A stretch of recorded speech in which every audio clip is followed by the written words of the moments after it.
Hi everybody, how's it going? So the next few videos I'm going to make an attempt and try to do three different, kind of stylistically, I guess you could say, different types of songs.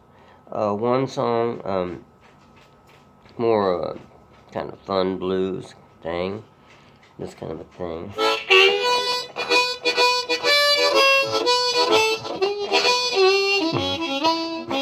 Well, you tell me, baby, where have you been? You better get up and move, or I'm gonna show up on you.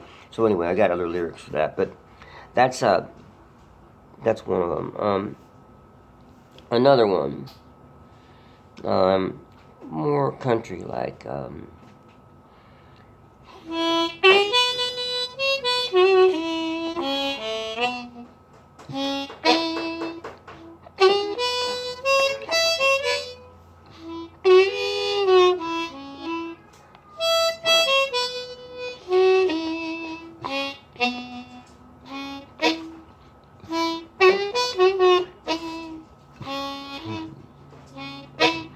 Oh, darling, darling, I wonder where you've been. I wandered forest and through the glen. I wonder, Lord, where have you been? I hope I'll find you. You're my best friend.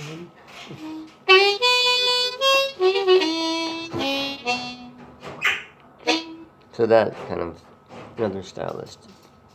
That would be kind of more country, mountain type music, maybe, more Appalachian type. And I don't play reggae, but I love playing harmonica a few times to reggae. But some years ago, I got hepatitis B.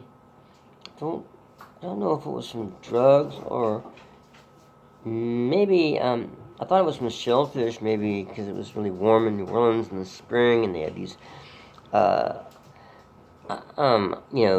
shellfish on ice at places, the bars in New Orleans, and good place to get sick is eating that stuff, or in the joints on Bourbon Street especially, and because it's all free there. So whatever.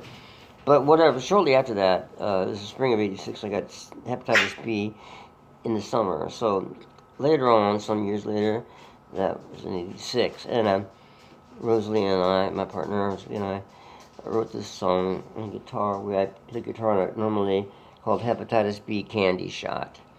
So anyway, I don't try to do this thing with the harp. I don't know if I can do it or not, but I'll try to sing this reggae kind of groove over it.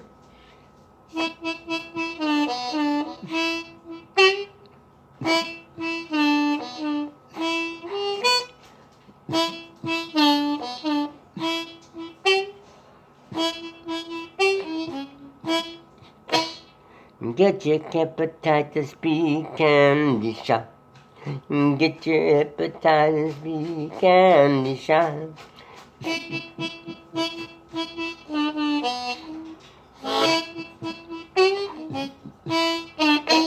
Oh, it make you feel good, you see. Oh, it's as evil as it can be.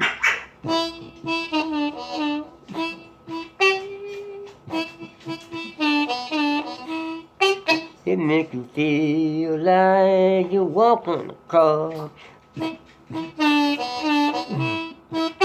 an atomic ice field, you see.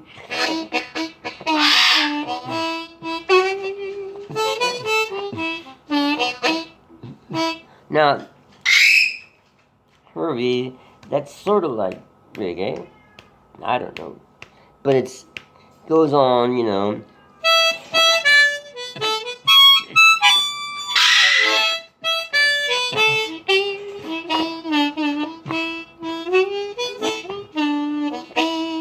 Get your hepatitis B candy shot.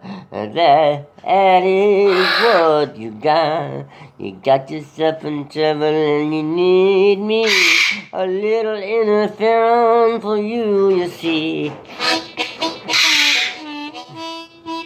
So that's what I had to take, was interferon. And if it was lucky, I only had to take it for a month. When you have Hep C, that they have a different type, totally different kind of treatment plan for Hep C and hepatitis is now, and I think it's a lot better. But I was very lucky. It did kick it out of my system. Wow, parrots screaming, cats hollering, and in this case this morning, baby goes kicking in this pen. So I'm gonna end this video right now, and I'm kind of dealing with all these guys. But anyway, that's the next 3 videos coming up. Each one of the listeners, and there's a reason for it. I've heard lately there's this backlash against white people playing blues, and normally I don't really care. It's been that way off and on for years, and as we all know, who cares who's playing what, We just want to play it. If it sounds good, sounds good. If it doesn't, it sounds lousy. And either some people will still like it and they'll enjoy it, and the band will have an audience, and others won't. The same thing with what everybody does on YouTube, including me, of course. Some people will look at this and be really bored. Some people will listen to it. But it doesn't matter if they're not basing it, I hope, on what color skin I have. They're basing it on the quality of the material they're listening to. And so a friend of mine called up, and another friend of mine sent me a letter. And this is why I've become, with the political correctness stuff these days, this is all kind of culminating, I guess, and I don't know. I mean, it's like, I don't really know, because I really don't care in another way. But I guess basically the gist of it is that there's a black man named Buffalo Nickel, this is what I heard, that a young blues player who had an interview in Rolling Stone magazine. And I haven't read it. I don't know anything about the guy, but my friend Roscoe said, "Oh well, he's saying, white people stole all this music from the blues players, and they got no business playing blues." And I know that personally, I've had experience with an old country blues player overseas when I was playing with him at a festival, and I got an argument stupidly on Dutch radio about when he said the same thing basically. And I said, well, if it wasn't for the English rock and rollers bringing these blues people and all the folk societies over in Europe in the late 50s and after the war in the 60s, bringing blues players over there, we probably wouldn't be at this festival in Holland playing, Uncle Ben.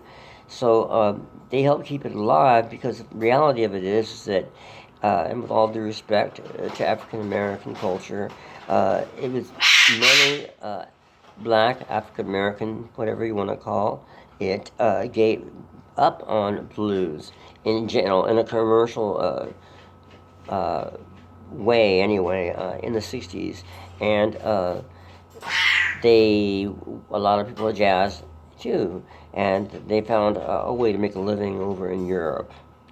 But anyway, I am just saying that it is too bad that it is ever, I mean, why can't Patrick Duller, who's soulful as hell, why can't he sit in Germany and play blues? Because that's the style that he's learned and what he loves to do. Why can't somebody on the North Pole, pick up a transistor radio, if that's what they only have, and find something bouncing off the stars? It happens to be Muddy Waters and B.B. King and all these other wonderful players, and there's nobody else around for 500 miles, and they learn the stuff because they got some cheap guitar, and they come out and be a great blues player, and they're from the North Pole. Could be an Eskimo, but they can't say a word English, but they can sure sing it, and they can sure play the guitar, make it sound like it. It's music. It's not color of people's skins or bone structure or hair. It's what goes inside and what's translated from what they hear, goes inside their ears, into your soul, heart, translated from your fingers or your lips, mouth, air, fingers, hands. It's what comes out. That's just the tools. But you hear it, you play it, you want to do it. Anyway, okay, so that's one part of it. Another part of it is, I don't know, I've mentioned this to a few people, and a few people have been kind enough to read some stuff I've written regarding some of the time, a part of my life around R.L. Burnside, which would be something called Wailing Down Towards Olive Branch. It's a book I've been working on with my partner Rosalia, and it's part of my that takes place when I first met R.L. or first heard about him in the spring of 1975, and 1976, and then 2 years later, about 2 years and a few months later, I went down to Mississippi, kind of looking for him, but kind of looking for other blues players, and mainly to show my respect towards this great Mississippi blues player named Fred McDowell's wife, Annie Mae McDowell, and in northern Mississippi, Como, Mississippi. And then I didn't meet R.L. that trip. I met him a few years later. But anyway, the story takes place from talking about then in '76 to through when I lived with his family in the summer of '82, and then there'll be either a part 2 or another book about my touring experiences with him, little vignettes. But okay, so I'm doing that, and it's moving along, and that's really fun to do. But a friend of mine that helped me with this, a writer from Texas, he knew a guy named Mac McCormick, who has had a book published the last few weeks about Texas blues. So Mac, I guess, had different kinds of mental problems and various things that happened in his life that befell him, and sad deal. And he never got it published before he died in 2015. But Shane had tried to help him out as best he could. So, but his daughter sent his material to the Smithsonian in Washington D.C. and Herbie, knock it off for a minute, please. They published it a few weeks ago, and it was just all of his tons of notes. And from what I heard, and I haven't checked into it too deeply, they well, first of all, they published it. They changed a whole lot. They changed his basic storyline. Instead of using the word Negro, which was the accepted term in the early 70s when he was writing this mainly, they changed it to black. It's outrageous in itself to change, to pretend, when I was growing up, the accepted words were colored, Negro, colored, Negro, God, I've forgotten. Is it just black? And African American? Maybe. It seems like there was something else in there. And of course the word that I'm not gonna say, which I heard plenty, and which I also had to say in our book. Now, I'm not gonna say that word among my black friends. They can call each other that N-word, but I ain't gonna say it. Hell no. But it is a word that I had to write about if I heard somebody say to me, that N, your friend, or no, I'm gonna change it to that black, your friend. No, it doesn't work like that. So I'll write the damn thing how I hear it, and it's gonna be that N, your friend, some derogatory punk 14-year-old white little jerk off, is asking me that. about this friend of mine at a store that I'm waiting for, who happens to be that N. My friend, well, yeah, you little bastard. He's my friend, and fuck off, you little jerk. But I'm saying that is that life down there, and was, that little twerps like that could use these kinds of words and get derogatory terms, or when another person, an old man, black man, my friend Reverend Evram, said something like that to me, that he was incredibly kind to me to hang out with us ends. Well, hell yes, I'm going to use that word. I'm looking at this person and I'm saying, no, no, no, it's me that feels incredibly grateful to hang out with you. But because culturally they were beaten down to feel less than, that is how he's talking to me. And because that punk white jerk off that's about 13 years old can say to me, that Ian Fanny Youngs at a store called The Swamp, I have to write it like that. So I'm going to write throughout the book what I heard and what I saw and be true to what was around. And that's a story that Rosalia and I are trying to write on. Now, this man before me, and probably in a much more eloquent way, did all this incredible stuff.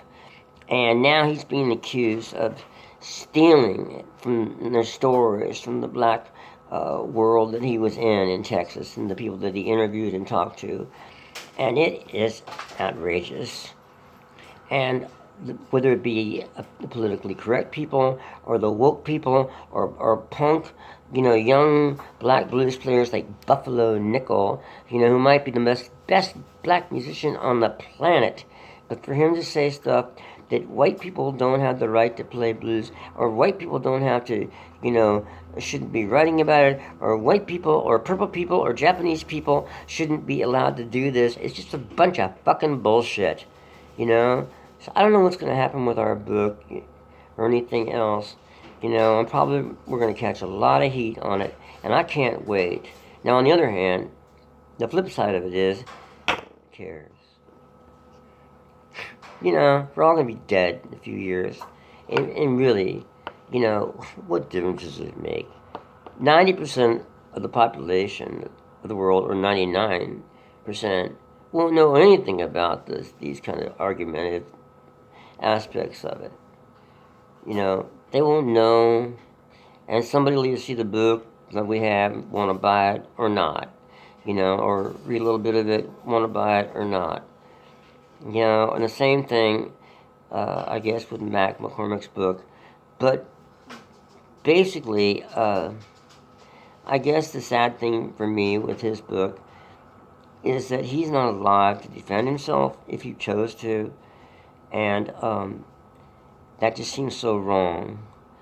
And I guess I'm going to have the attitude, and hopefully Rosalie and I will both have this attitude, that if we're attacked, and if we get the thing out there some, and we're attacked by the woke crowd, or whatever you want to call it, or the politically correct crowd, or we're accused of different things by stupid little up-and-coming black blues players, or white players, or whatever they want to be, who are, it doesn't really matter. And if it does get lucky enough to be attacked, maybe it'll generate enough publicity where we can earn some money. And I'm sure a lot of people are going to say, and we ripped off the Burnsides, we need to give them the... No, I do not owe RL family anything. Nothing.